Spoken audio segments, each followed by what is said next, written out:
Okay. नमस्कार, आप देख रहे हैं पब्लिक लाइव न्यूज और आपके साथ हूं राजेश विश्वकर्मा। दरअसल सूरत शहर में प्री मानसून को लेकर अब सत्ता, अधिकारी और तंत्र सवाल के घेरे में है। दरअसल सूरत शहर में जब भी तेज बारिश होती है और उस दौरान जो है सूरत शहर के कतारगाम हो या फिर लिम्बायत की खाड़ी हो, ये तमाम जो है ओवरफ्लो हो जाती है, जिसका नतीजा सामने यह आता है कि आसपास के तमाम जो इलाके हैं वो पानी के चपेट में आ जाते हैं। ऐसा ही इस बार भी हुआ, जहां पर करीबन 14 इंच की बारिश ने सूरत शहर के कई इलाकों में जो है बाढ़ से कई सोसाइटियां प्रभावित हुई।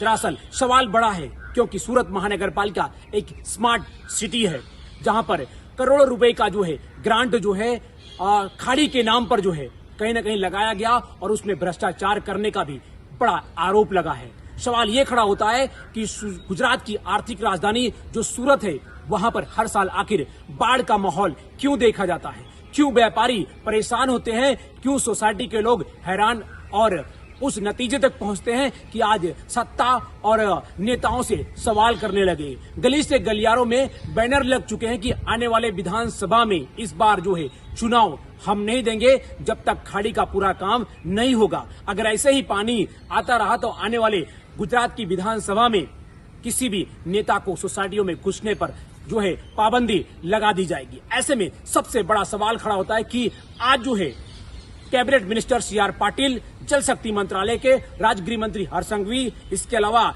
कई राज्य मंत्री, विधायक, इसके अलावा आपको बता दें कि सूरत शहर कलेक्टर, पुलिस कमिश्नर, मानपा कमिश्नर, अन्य कई इसमें पदाधिकारी इसमें शामिल हुए। दरअसल आपको बता दें कि खाड़ी को लेकर सवाल बड़े खड़े हो रहे हैं। बार बार हर साल जो है यहाँ पर बाढ़ आती है, लाखों जो हजारों घर जो है इस पानी की चपेट में आते हैं, आवागमन पूरी तरह से ठप हो जाता है। हर बार वही खाड़ी साफ करने के नाम पर करोड़ रुपए का भ्रष्टाचार इसमें आरोप लगता है, लेकिन तंत्र, प्रशासन और नेता सब हाथ मलते हुए हर साल जो है ऐसे ही अपनी आवाज को दबा देते हैं, जनता की आवाज को इग्नोर कर देते हैं। यही वजह है कि इस बार जो है उन सोसाइटियों में जहां पर पानी की चपेट में वो परिवार आया था, वो सारी सोसाइटियां, परिवार आज सरकार से एक ही गुहार लगा रही है कि आने वाले चुनाव में अगर वो इलाके पानी में फिर से अगर कैद होता है या फिर पानी का भराव होता है तो चुनाव में एक भी वोट जो है वो परिवार देने नहीं जा रहा है। यही वजह है कि आज सूरत शहर के सर्किट हाउस में खुद जल मंत्री सीआर पाटिल ने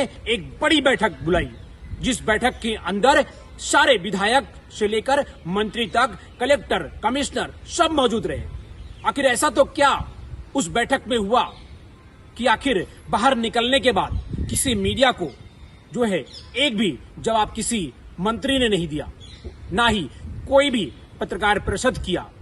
इसीलिए सबसे बड़ा सवाल खड़ा करता है कि आखिर ऐसी वो खाड़ी जो हर साल सफाई के नाम पर भ्रष्टाचार की बूंद में समा जाती है, उस पर सवाल जरूर खड़ा होता है। तब तक के लिए आप देखते रहिए पब्लिक लाइव।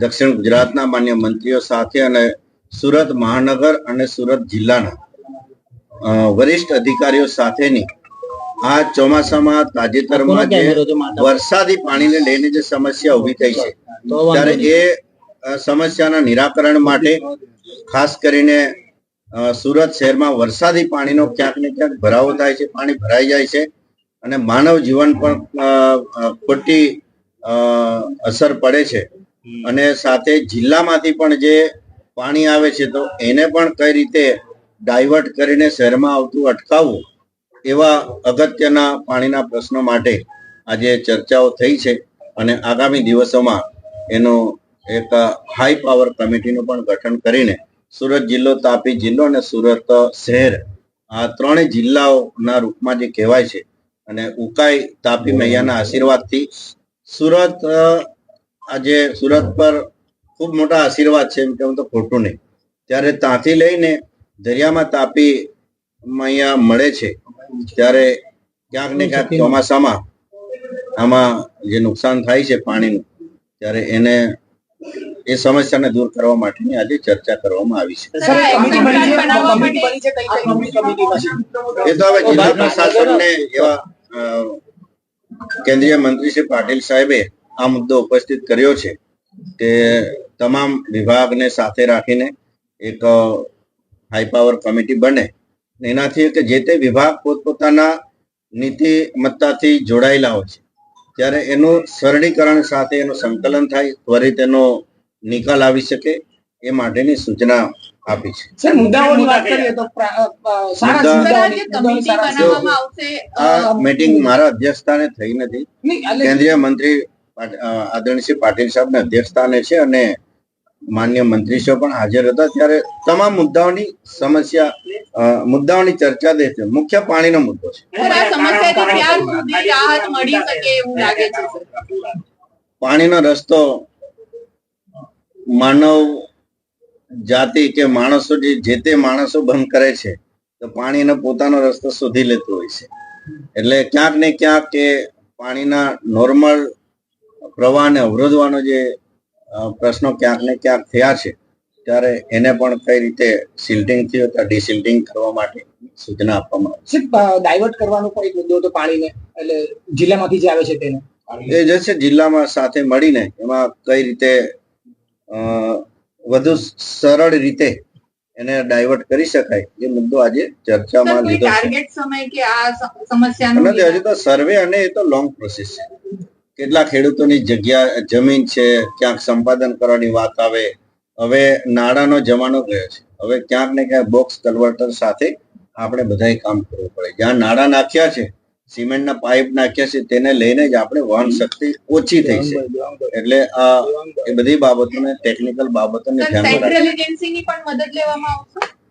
એ તો એમાં જ્યાં જરૂર પડે ત્યાં મહાનગરપાલિકા, રાજ્ય સરકાર અને કેન્દ્ર સરકાર એ તો આંખ કાન અને નાકની જેમ ત્રણે સંસ્થાઓ જોડાયેલી છે.